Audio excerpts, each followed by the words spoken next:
Christian, vinder af X-Factor 2019. Hvordan lyder det i dine ører? Wow. Det lyder wow.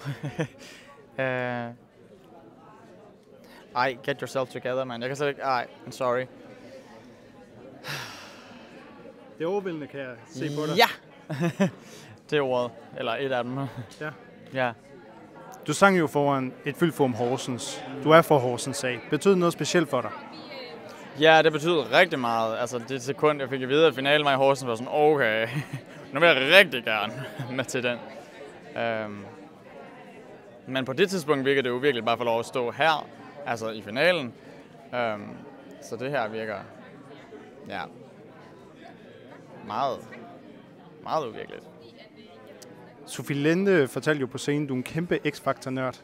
Havde du nogensinde forestillet dig, at det var her, du skulle ende? Ikke lige her. Jeg tror igen, inden jeg kom ind i det, jeg var ikke super selvsikker det ene eller andet, så jeg aldrig nogensinde turde drømme længere end sådan at komme måske til live shows, det har været mit store håb, og så må vi se, hvor langt det gik.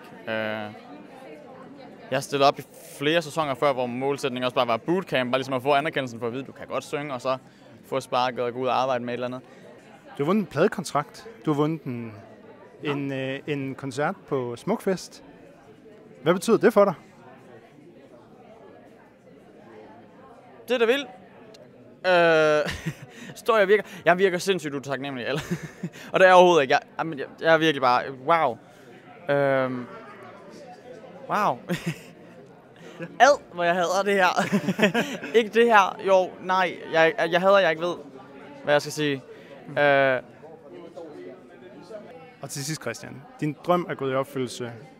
Har du overhovedet... Altså, jeg kan se på, at du har knap nok forstået det. Men hvad tænker du om de næste skridt? Har du overhovedet gjort dig nogle overvejelser om det?